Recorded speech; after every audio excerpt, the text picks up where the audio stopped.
Hello, good evening, and welcome to Breaking into Hollywood Live.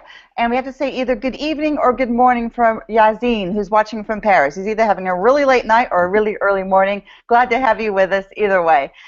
So tonight, as usual, we have Gary W. Goldstein. How are you?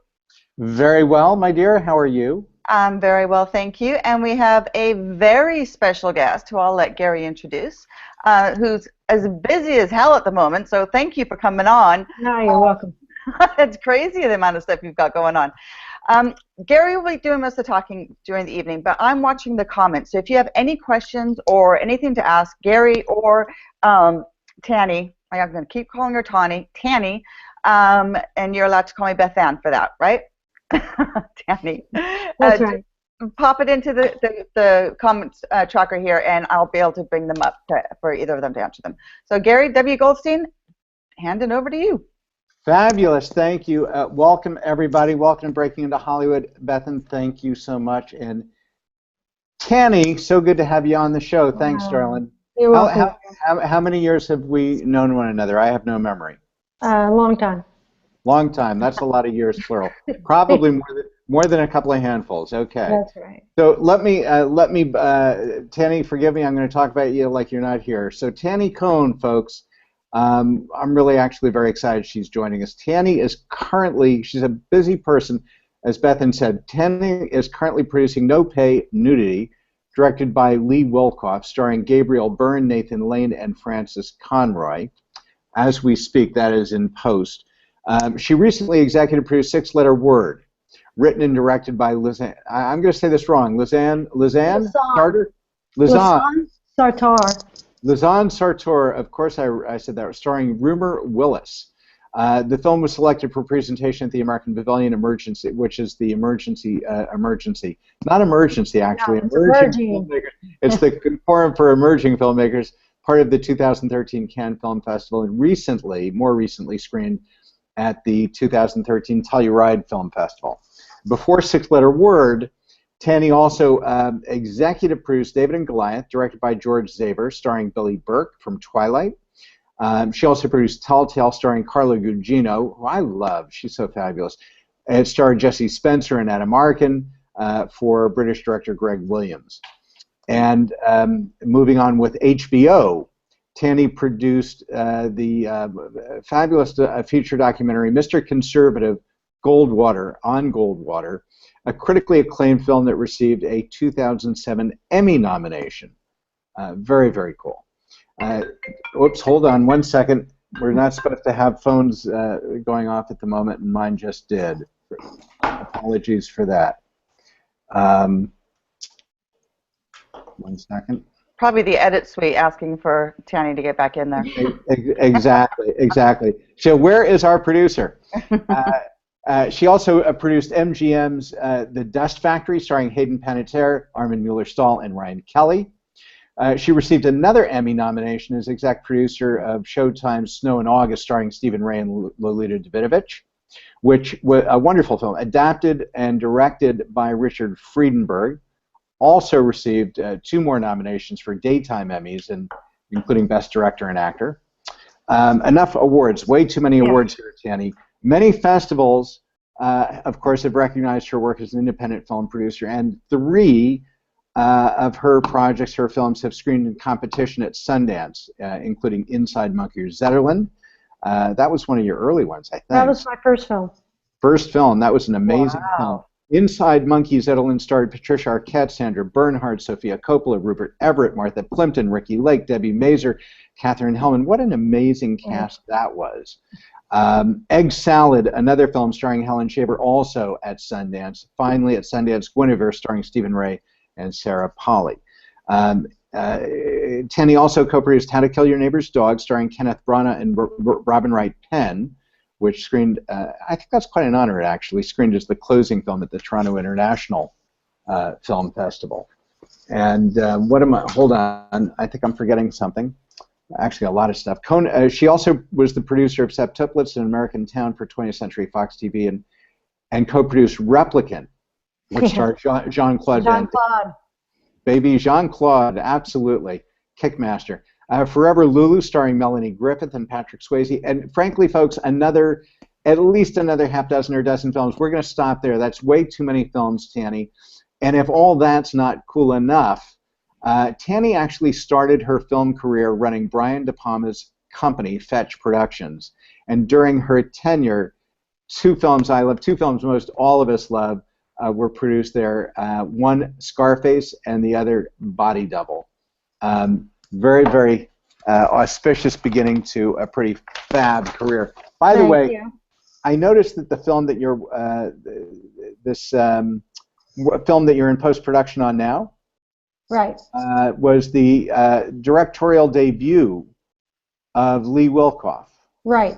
Who only had, up until then, 92 acting credits. Wow. He was the original Seymour in Little Shop off Broadway.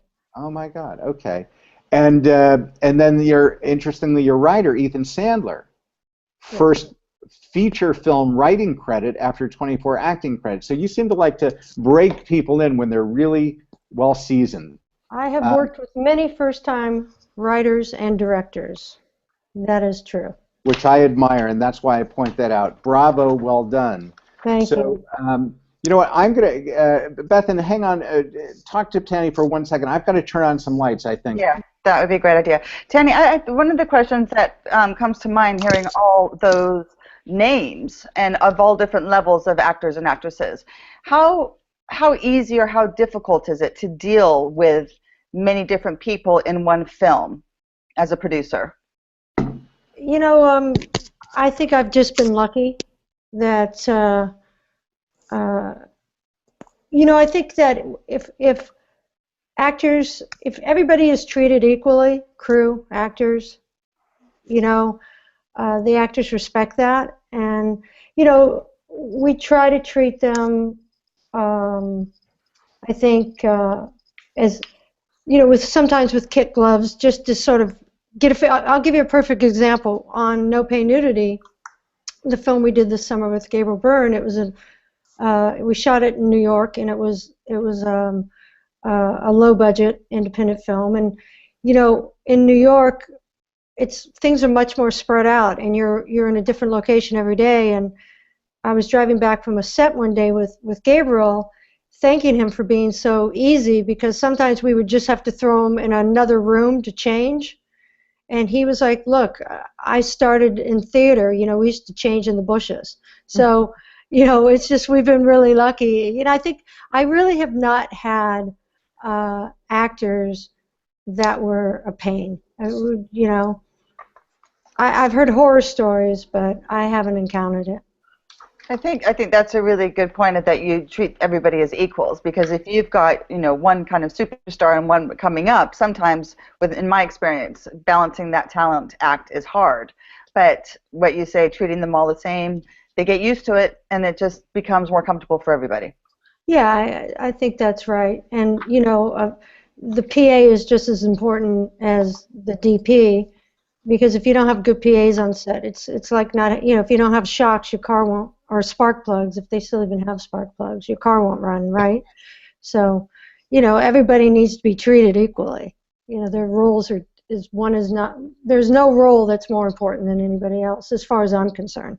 I think that as a producer, some people don't consider how important a part of your job is as a producer is dealing with the talent, and it can be difficult. Well, you know, the reality is the mechanics of making movies are very straightforward. And if you don't know something, you go find that person that knows that. It's really managing the personalities, you know. And it was the only class I got a C in college was psychology. I would have been better off with a psychology degree, you know, because you bring together 65, 75, 100 people for a very short period of time, and it's intense, and you know, you have to manage those personalities. And what I find is most people just want to be heard. You know, they'll come to you with a problem, they'll tell you a problem, you'll say, well, okay, what are our options? How can I help you? And they're like, oh, I'm fine. You know. You just wanted a voice, yeah. That's right. Gary, are you back in the light? Maybe. The number of department heads, the number of people on your set who will come to you with beginning complaints needing more money, needing more time, needing something. Fundamentally, what they need is more attention and appreciation. That's exactly right. I agree with you. And if you can give them that, you can obviate a lot of other kinds of conversations or issues or delays. And Tani is, if you know Tani over time, as I do, she's the producer you want on the set, especially, frankly, in the indie world, which is really your stamp, your signature. Absolutely. And in that indie world where you're basically, it's a labor of love. It is, you've never got enough shooting days. You've never got enough budget. You don't have fancy trailers, so people are changing their clothes in the next room. You're really asking people to step up, give their best, less than full-on pampering.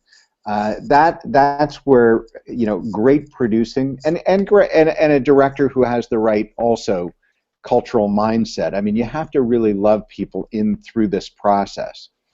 And but I think more so when you have less money to throw at a problem, you need more skills.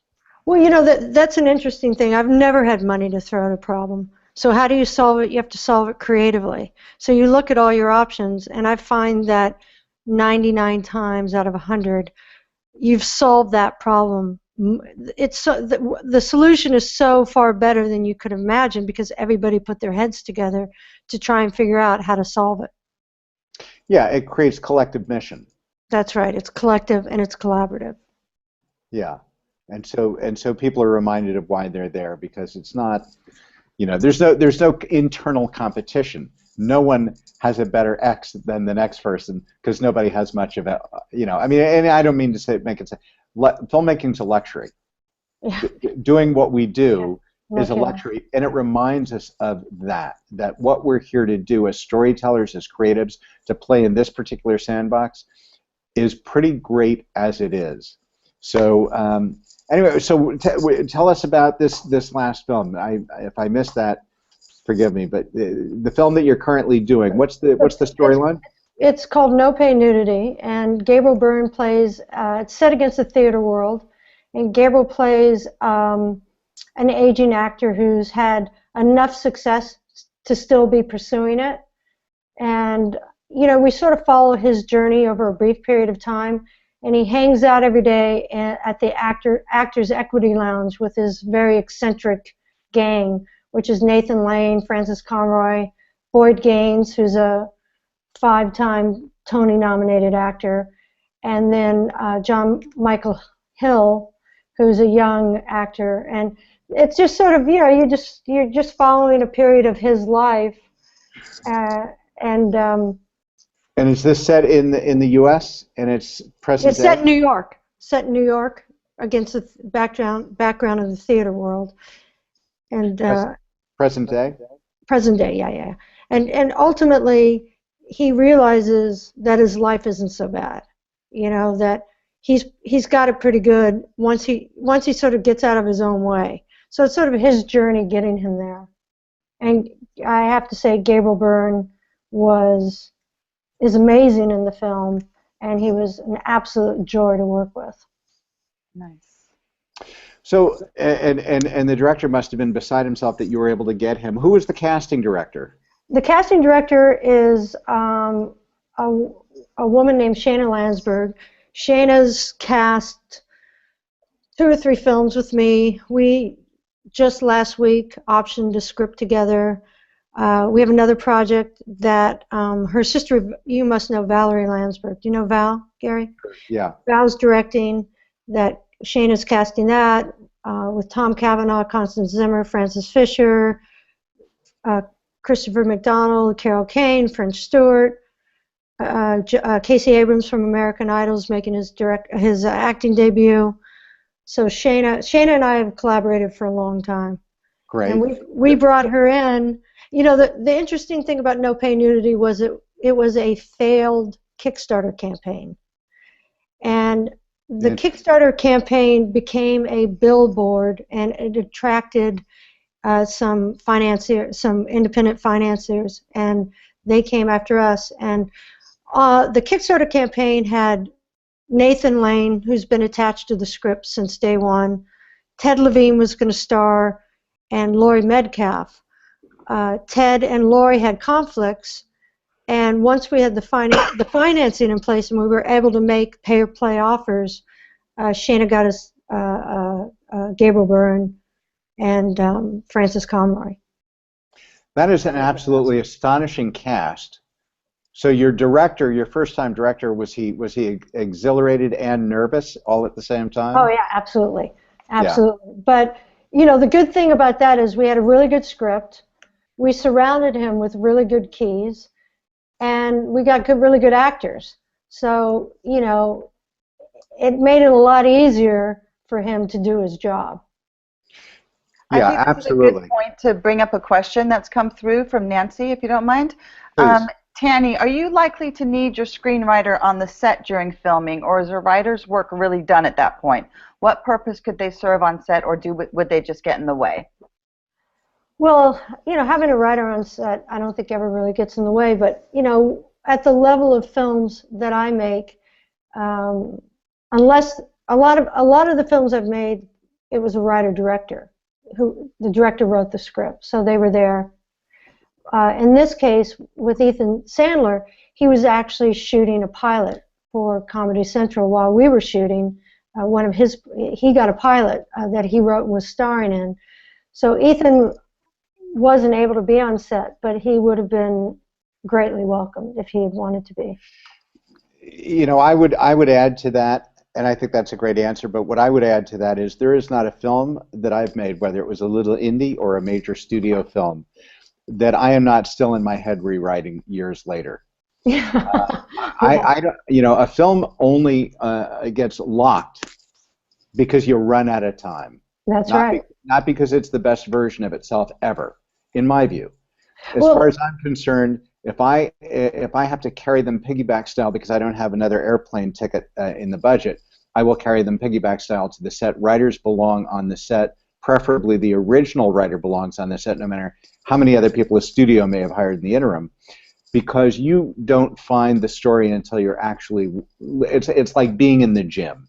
When you're actually in the middle of a workout is when you find out what's really working and what's not. And when you have actors coming together and really doing it on camera for the first time, even though you're doing multiple takes, of course, and you have some rehearsal time, you still want the writer there to tweak things. Actors come up with ideas, the director comes up with, everybody, and someone's got to actually have that cohesively be integrated and make sense and be natural to the process. I think writers are, in my view, I think they're an absolutely critical asset to have present. Yeah, they are, and underappreciated by our industry, I think, as a whole. Well, which was the studio head, Tani, who said the most important people in our industry are the writers, just never let them know that? Yeah. Well, you know, it's funny you should say that, because on the first film I did, Inside Monkey Zetterlin, we actually shot that on film and cut it on film. You know, it was the first and only film I did not edit electronically. So as a result, it took much more time, and we ran out of money in post-production, so we took the holidays off, and we finally locked the picture, Gary. We went out to celebrate that we had locked the picture, and at dinner, we decided to make a change, and the next day I nixed it. You know, so you know, every film you see, you know, even if it's the writing or the editing, it's like, oh, we should have done this, or, you know, it always lives on like that. Yeah, yeah. Producers are neurotic people who get to torment themselves for all eternity into the next lifetime. So, well, as are probably writers and most people, you know, there's always something more. Right. But that's why we lock picture and move on to the next. That's right. So, but I want to go back for a second, because you've said some really interesting things. First of all, I'm sorry, I've got to ask you, if you're free to share with us, what was the budget for this Gabriel Byrne, this picture that you're doing at the moment? You know what? I don't have distribution yet, so I'm not gonna say. Okay. Well, we can't reveal that. But it wasn't enough to have a trailer follow Gabriel around. All right. So, folks, we're talking a very modest budget without stating figures. Tell people, there may be some people who don't really understand that comment, and that's a good comment. Why is it you don't want to mention the budget yet, knowing that you don't have distribution? Explain that for people, please. Well, I think what you hope is that the film, when it's finished, stands on its own. So there's not already a preconceived value to it. Plus, we had a fantastic DP, fantastic production designer.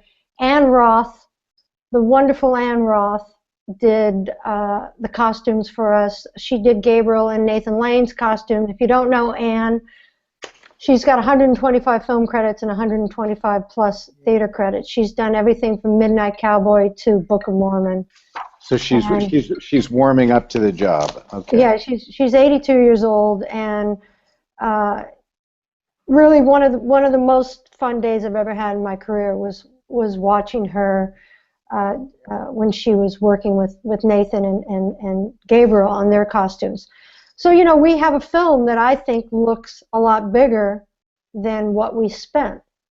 Yeah. So absolutely. So the point is this: if you go out, folks, and you and everybody here should know by now, I am a brutally a fierce fan of going out and creating content for $7 in a cereal box top. I don't care. Go out, as Cameron said, and I've quoted this before.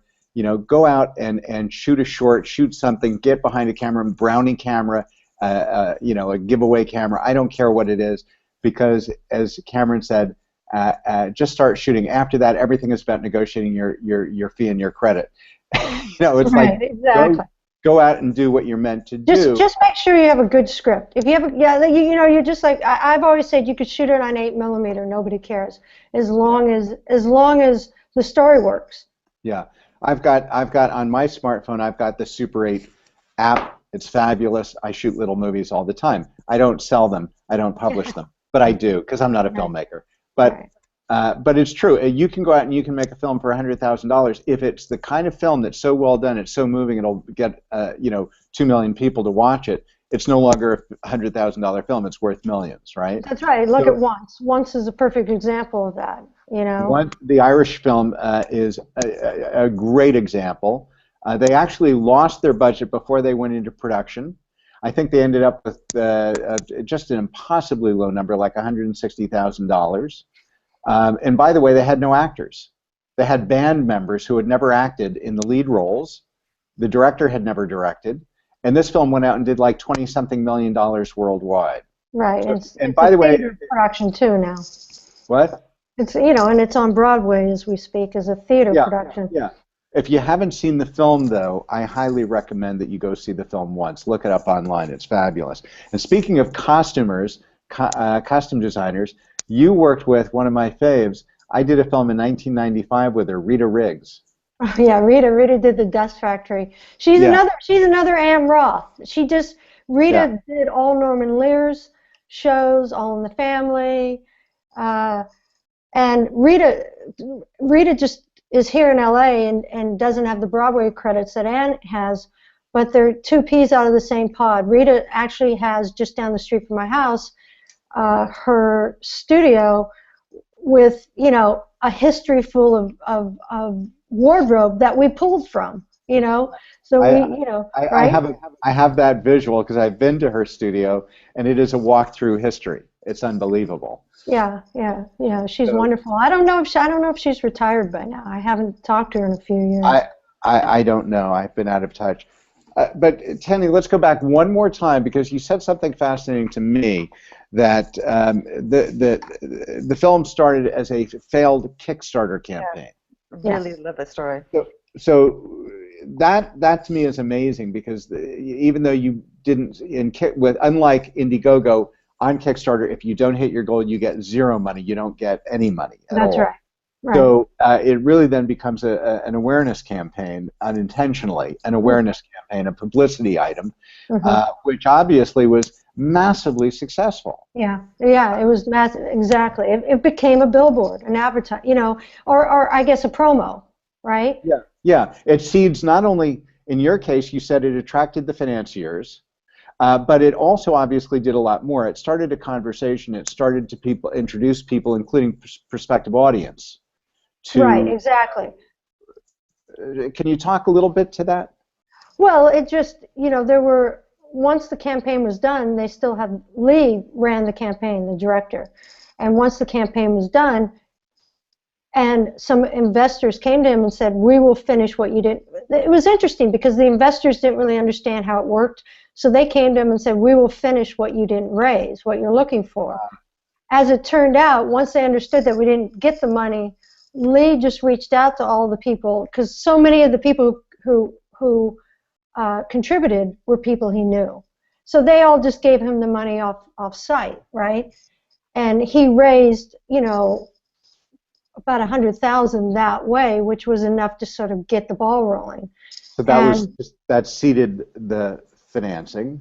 That's right. It seeded the financing, and then we had a couple false starts. Well, we had one false start, and then we ended up with one of the investors that reached out to him, and he put a syndicate together, and they came in and basically financed the movie. Do you ever go into production without having the finance all in place, hoping it will come? Once I did, and that was on my very first film, Inside Monkey Zetterland, where I made payroll every Friday, miraculously, and I swore after that I would never do that again, and I haven't, because, you know, too many things can go wrong, and, you know, people give you their time and energy. They give up other work to come work with you, and not to be able to pay somebody is sort of unconscionable to me. So I have not done that ever since, and I won't do it, you know. That makes sense. But now, do you look at crowdsourcing and crowdfunding in particular differently now as a tool, as a filmmaker's tool, than you did before this? You know, the way I look at Kickstarter and Indiegogo and the crowdsource funding is, if I were 25 years old, it would be the most incredible thing in the world. It's really hard. It takes so much time to prepare all your materials right. I just finished another Indiegogo campaign on this film, Offering Compromise, that Valerie Landsberg's directing, on the project I was telling you, Shayna's cast with Tom Cavanaugh and Constance Zimmer. And I didn't participate that much in the campaign because I was shooting No Pay Nudity. But these guys, you know, the amount of work it takes, it's you know, I can't. It's hard for me because I can't go out and make a movie for $150,000 anymore. You know, I know too much. But for everybody starting out, I think it's fantastic. I think it's great. And the other thing is with these campaigns is, you know, if you really don't come up with a creative way to get your reach and do everything you can to reach out, you know, Zach Braff and Veronica Mars and Spike Lee are brands, and they can be picked up by all the entertainment news sites about it. So that's the other thing you're up against is how do you build a crowd, right? So you have to spend a long time figuring out who your audience is. You know, it's no different almost than producing an independent film, right? You have to figure out who your audience is. Now with social media, with Facebook, Twitter, all these things, you can get a broader reach, but you still need that component of publicity to raise, I'd say, $250,000 and more. Right. Yeah, I agree. I think it is very, very much like producing a film. It's just that you have less support staff. You don't have key department heads, but I did it once, and it was very successful. But I would agree with you. It was 30 days of intensive prep, mapping out every day what activity you were going to do for the 30 days of the campaign. Once they, you know, you start checking off those calendar days. You've got to make a unique noise every day, so that in sum, you're rising above and attracting the people that you need to attract. So that's interesting. Tani, you've made, how many films have you produced? I've lost track. I don't know, 16, 18, something like that. I think I haven't counted them lately. I think you're missing a few. I think it's closer to a couple of dozen. Be that as it may, I won't split hairs with you. So you've produced close to 20 films or more over a period of, I don't know, 20 years. That's a heck of a record. I mean, to be able to say that you produced virtually a film a year throughout your adulthood is pretty crazy. It's pretty wonderful. Now I sometimes, you know, it's like, huh? Because I didn't know one person when I moved to this town. So sometimes I'm like, Now I'm all for nepotism. Whatever I can do to help anybody, I'm happy to do it. I was going to ask you, what led you down this path? What got you interested in film? I don't really have I don't have it. I honestly don't know. When I was a kid, I grew up seeing what I think was the best decade of films, the 70s, and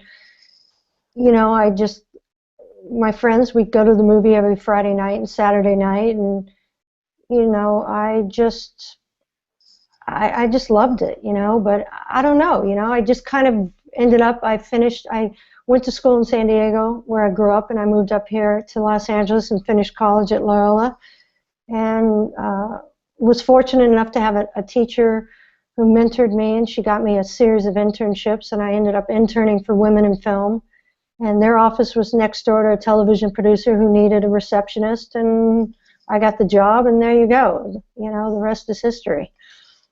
Fantastic. Who else I wish I had a good story, but I don't. That is a good story. I've got a question here for you, if you don't mind. No. Tani, when you work with a writer on their first production, do you give them an overview about how you operate and what you expect of them, or do you just let them figure it out? No, I think there's a process you go through.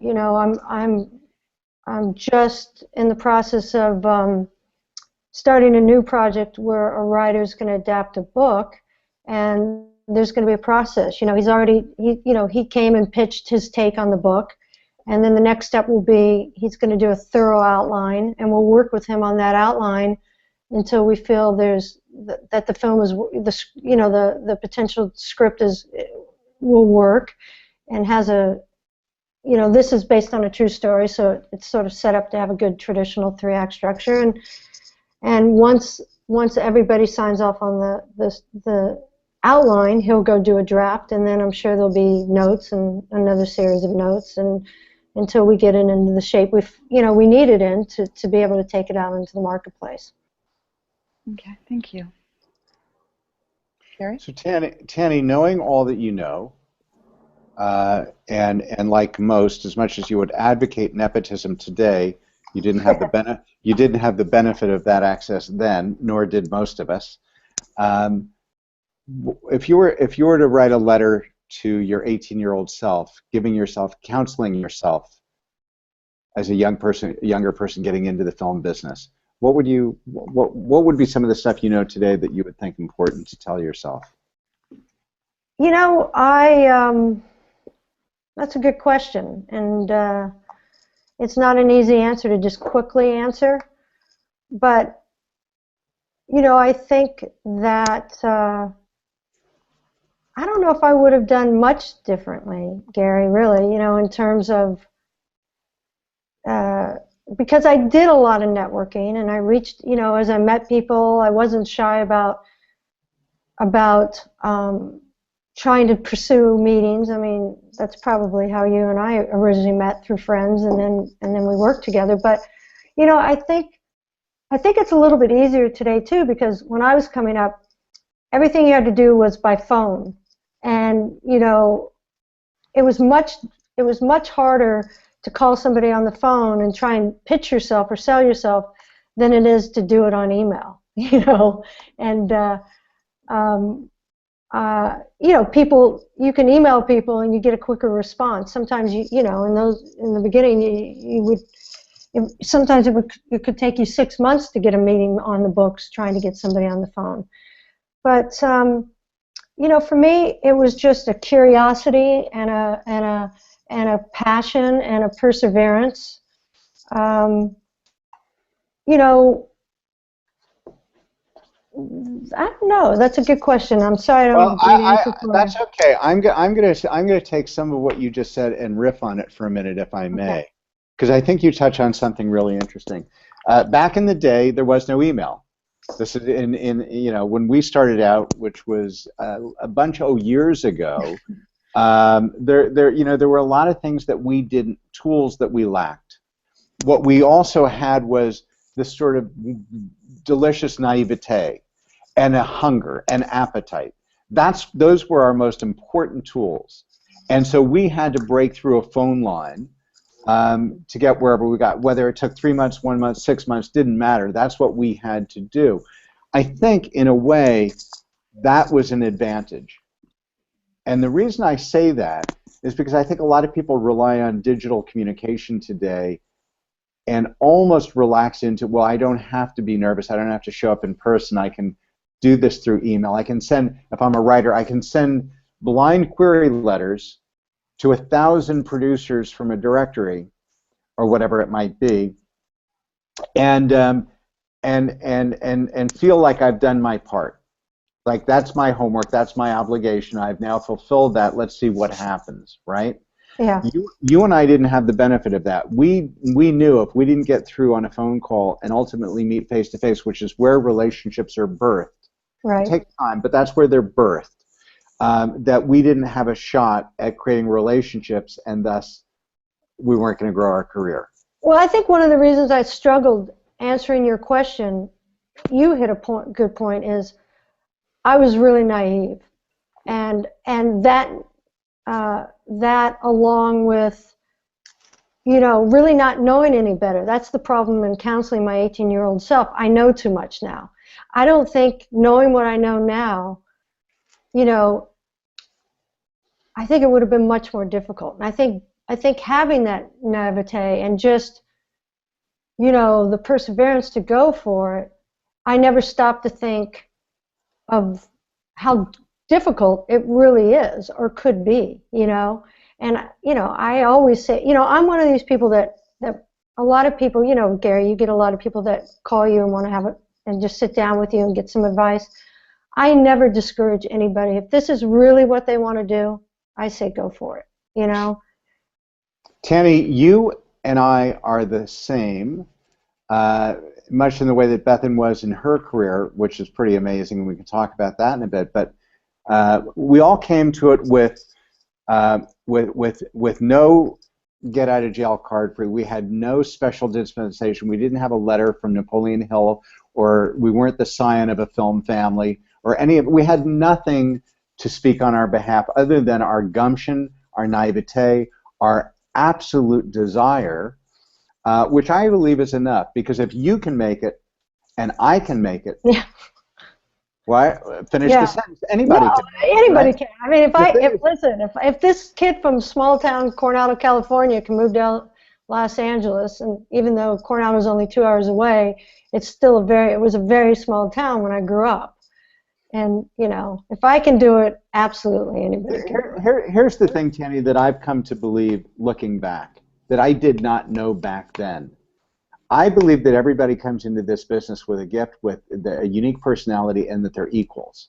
Meaning, what does that mean? You know, when I was green and new and fresh off the boat, I don't mean that I had the same skill set.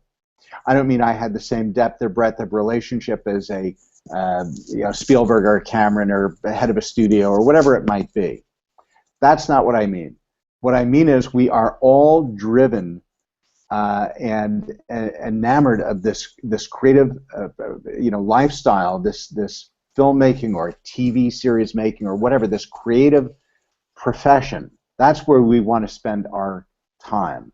That's right. where we want to make that's the community we want to be a part of. We come to that with some unique perspective, a unique life story. We come to it with a zeal. And if I can reach out and get to know the assistance of the people that I need to know, right. Exactly. If I can befriend the gatekeepers by being persistent, but not out of need. That's the thing. I thought I was needful. I thought I was subservient. I thought I was being blessed if someone actually accepted my call, even an assistant. What I understand today is that's upside down cake. That's right. That those people are highly vetted. They're extremely intelligent. They beat out 50, 100, 150 other people for that job, sitting on the desk of the assistant or the producer or whatever, the studio executive, whatever it is. And yet, they're sit in a seat very similar to mine. They probably have slightly better income, but but ultimately, they desire to move on. They don't desire to be an assistant. They need people like myself. They need producers and writers and actors and relationships in the exact same way that we did. We can help each other by sharing what we know, by sharing what we're excited about, by sharing projects, by sharing our relationships, by sending articles that fascinate you because you're a I learned that you're a science fiction nut job, right? Right. So many ways that we can contribute to each other, one's edification, forward progress, our value that we bring to our respective pursuit. And that's what I didn't know, is that I was entitled to have a level of belief in self, a sense of equality with the people I was reaching out to, that they actually had as much motivation and need coming my direction as I did. You had something they needed, absolutely. Yeah. So, all right, Bethan, anything that you would add to that? I think when you're starting out, it's really important to show you're hungry, to show respect for the people that you're working with, to show that you're willing to do whatever it takes to learn to what you need to wherever you want to get to. And what surprised me over the last few years of being in production and interviewing people to come on board new shows and things is almost some of the kids who had come out of production school had this sense of entitlement. Like they deserved to be there. They'd studied for 4 years. Of course they should have the job. That's not how I see it. I want to see hunger. I want to see, yes, I want to learn. Want to see, yeah, I'll stay till 10 o'clock at night. You know, the clock doesn't stop at 5. But most of all, I think it's about showing respect and showing people above you that you want to learn what they know, and they're your mentor. Right, and there's nothing better than, you know, I've placed a lot of a lot of youngsters, gotten them internships over the years, and there's nothing better than being thrown into it, especially if you're interested in production. Go intern on a film, because boy, you really learn everything, you know. And in the beginning, you're miserable because they have you doing all the grunt work, and by the end, you're part of the family. It's like camp. You know, the first couple of days you want to go home, and by the time it's over, you don't want to go home. You know, you don't want to leave. So I'm a big fan of. We had 8 interns on the film in New York this summer, and they were so fantastic. And you know, they were all over in all sorts of different. Some worked in art. One helped us with extras casting. One was the assistant to the director. You know, they just loved it. You know, it just had such an educational process, and they really had no idea what it took on a day-to-day basis to shoot a day's worth of film, you know, or put a day's worth of work in the can. How would somebody who's coming up get in a position to be an intern like that? Because that's gold. I would, you know, in this particular case, there were a couple of people that knew about the film and reached out to us, but you know, we posted it at some of the colleges in New York, and so we found people that way.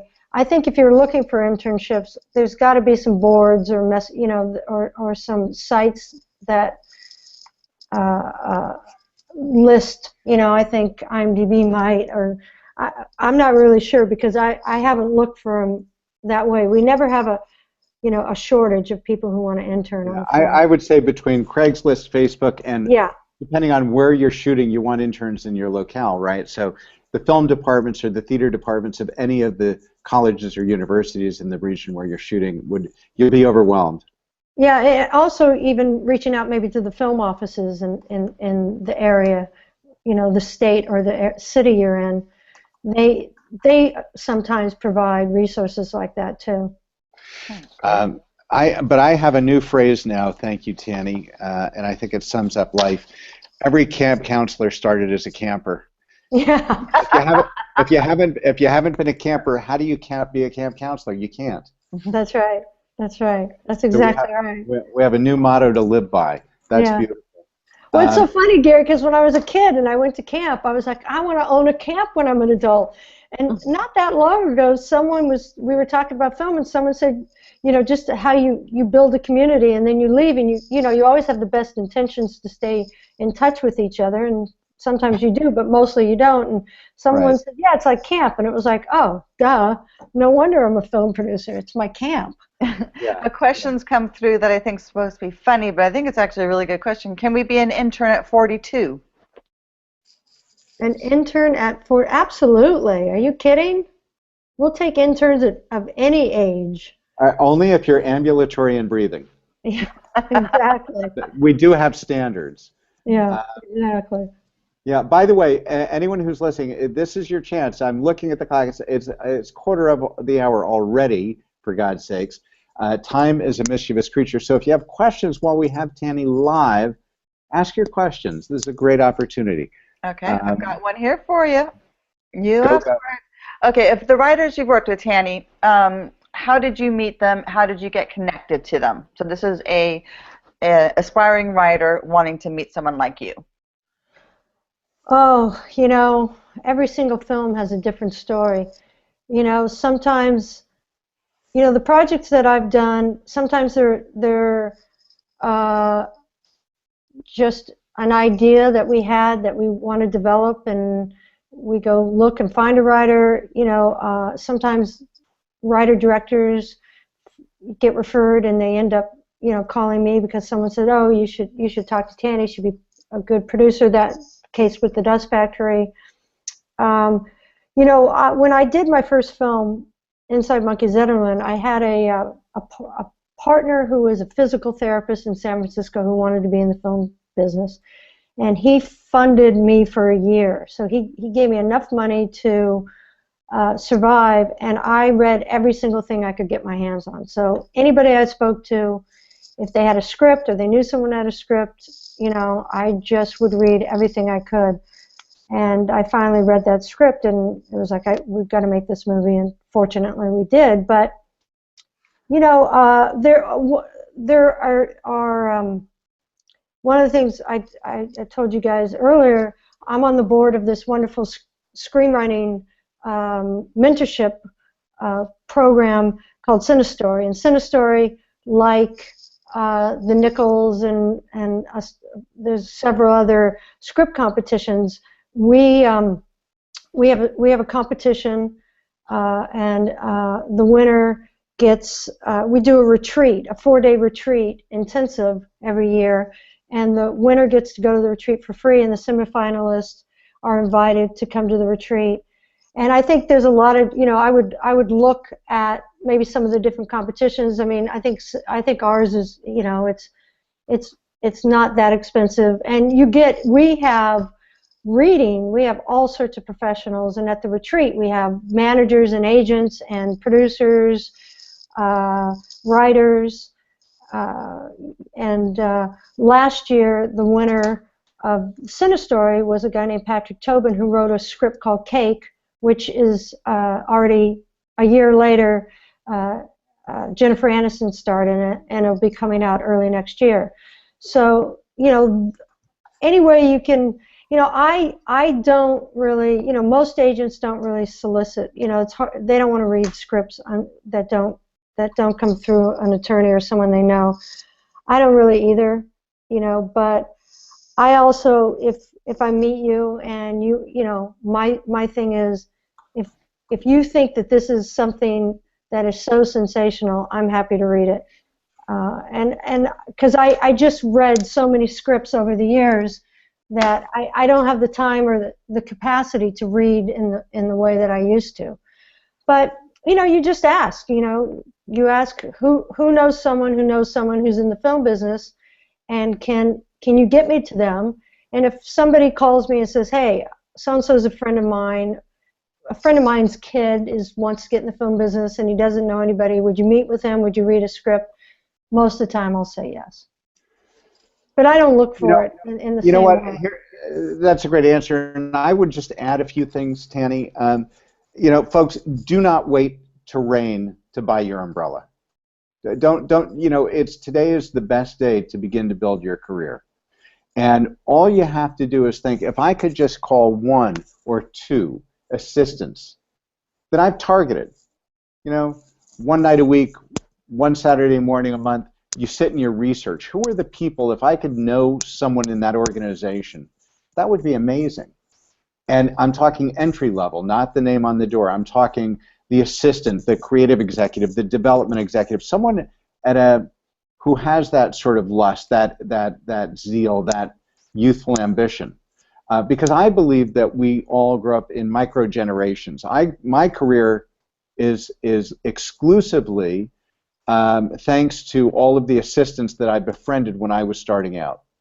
Yeah. We all grew up together, and they started running studios eventually. They started becoming successful producers like Tani. They became so many. They don't travel a linear path, so you don't know that the assistant to this agent or the assistant to this producer is going to become an agent or a producer. You don't know what they're going to be. You know that they have a hunger. And my career, literally, as I knew no one, so I only could meet the assistants. And I realized, looking back, sufficient, more than enough. Yeah. These were the people who opened doors. I didn't need to know. I told a course I taught at James Franco's Studio 4 last night, and one of the stories I told was about how Steven Spielberg fell in love with one of my projects. Now, I don't know, and to this day, I am not friendly with Steven Spielberg. My job is not to know Steven Spielberg. My job is to know the creative exec or the assistant to Steven Spielberg. And if I've done that, I have full access, because that's the person they trust. So I think there's a lot of ways to broaden your horizons, but start today, not when the script is really ready to be marketed, and get to know some of the assistants and development execs to all these different kinds of people. And by the way, go to Pitch Fest and go to Great American Pitch Fest. Go That's to right. Fade-In's Pitch Fest.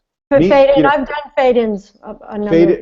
Fade-In's a very good one. I would say showing up. Who was it? Was it Woody Allen or someone who said showing up is 90% of success? There's Cinestory that Tani was just talking about. Get excited, go participate, work on your craft, but then go outdoors. Make sure that you understand that your job is only half being a writer, and the other half is letting the world know not that you're a writer, knowing your personality, what you love, your passions, who you are, what makes you different, and being other focused and curious to learn the same about the other person. And if you do that, and you join a group like, get involved with Stage 32. It's a collaborative creative platform for film, theater, and TV. If you start hanging out there in your spare time, you, at the end of the year, will have 50 new friends that you can go out to and say, I have this amazing new project. I'm looking for who knows a really smart, aggressive in a non-annoying way, producer that you would hook me up with. And you'd be shocked. It's about having a numbers game, a base of friendly people who know, like, and respect you over months and hopefully years, that you can go to and ask the questions and say, I'm ready to meet some people for this project, and they will lift you up. Hey, and we also at Cinestory, we encourage the writers to start writers groups, because you have that collaborative process with them, and you get to share your work, and then all of a sudden one of the writers sells a script, and then it's like, then they want to introduce you to someone. There's lots of ways to do it. You just have to get out there and do it. Amen. Yeah, there's no formula for it. You just have to roll up your sleeves and get out in the world and have fun with it. I mean, I really think that making fun part of the bargain is its own reward. Right. So activism is a beautiful thing. Right. Okay, I have another question for you. Hi, Tani. What is your best advice for a writer and actor who wants to break through and have a career in film? That's from Ingrid. Where do you start there? Yeah. Well, I think you take everything that we've just talked about. If you're a writer and you're an actor, I don't know if you're aware of this web series called High Maintenance. It's now become Vimeo's first web series, and Ben Sinclair, who started it, he and his wife just started creating these 15-minute, 8 to 15-minute episodes, and they put it up online, and they started getting a following, and the next thing you know, FX was after them, and now they're signed with CAA, and last week they ultimately went with Vimeo because Vimeo had not they would be Vimeo's premiere for original programming, and you know, they did it. They just put it. They just, if you're an actor and you're a writer, write yourself some stuff to do. I think there was the Lizzie, I can't think of the last name, Diaries, Lizzie Bennett Diaries, you know, that some people did.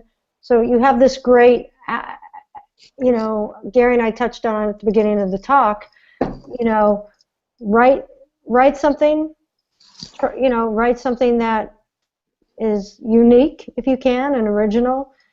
Get some of your friends, shoot it, start putting them up on YouTube or wherever. You know, you never know.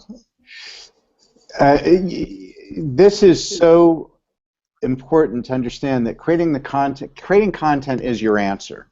If you're an actress and a writer, create a short that has a role in it for you. Go to Craigslist, go wherever you go to find collaborators. Go to Stage 32. You will find tons of collaborators there.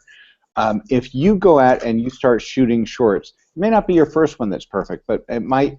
Sanctuary started as a web series before it was programmed as primetime on the Sci-Fi Channel.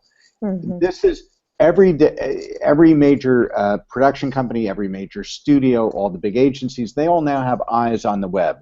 This is now an essential part of their job. They're looking to seek out new product and new talent across, I mean, YouTube is like the best discovery network going.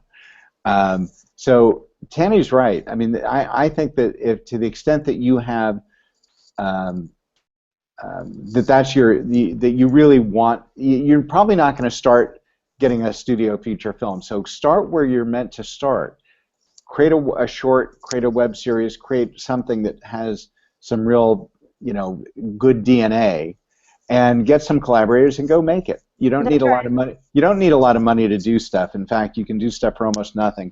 People are very supportive these days. But you got to get active and actually put film in a or video.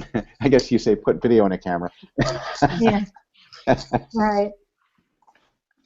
I think this is kind of an interesting question here. Does Hollywood feel that the crowd is looking for, I think the crowd, the audience, is looking for smarter entertainment, but still entertainment? Well, I don't know, because Dumb and Dumber was #1 this weekend, so I don't know.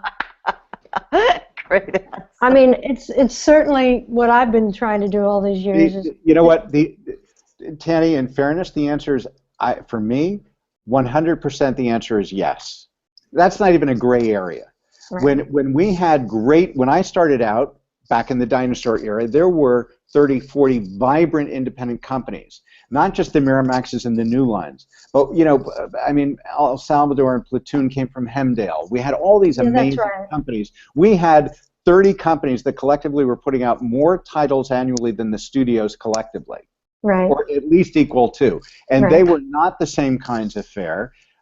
Listen, it's relatively recently that the studios have become very corporate, that they've cut the number of films down, that they're marketing, you know, doing pre-marketed titles that are, you know, call them video games, comic books, bestsellers, recycled TV shows, sequels, all of that stuff where the perceived risk is less, and you put this newfangled thing called a $20 million star on top for insurance, and the odds are you're going to do okay at the box office. But for all of our history as a society, we love our stories. We love our storytellers. We love film. We love even TV. Look what TV's become. Oh my gosh. No wonder all the great film people have rushed to get into. Oh, no question. No question. Why it's so would wonderful. Yeah, why would you want 90 minutes to tell your story and develop your characters when you could have like 60, 80, 100 episodes over years to tell these delicious tales? That's right. That's why Transparent on Amazon, Jill Soloway, who's an independent filmmaker, that to me was indie television. You know, it was so exciting to see that. Yes, and so I think the answer is offer smart alternatives to a limited menu, and you will find your audience. The audience has never been wanting. Harvey Weinstein did not win a bunch of Oscars. He was a great promoter. He was an amazing impresario and promoter and marketing man, and had a real love. Whatever anybody says about him, he changed the game a little bit, but it was out of a passion a brutal passion for independent cinema. Yep. But Shakespeare in Love, I mean, we could go up and down a list. And by the way, if you look at, you can Google this, look at who's won Oscars for Best Picture and Best Directing, but especially Best Picture over the last 20, 25 years. You'll be shocked at the number of independent... Well, I was just going to say that, right, every year. Hotel Rwanda. I mean, you could go down a very long list, and they are not... I will tell you, Transformers does not win the audience's heart and mind. So yes, the answer is intelligent, fair, well done. Will not only attract that level of attention, but it will actually galvanize, it will literally magnetize to you a caliber of talent to help you get it made.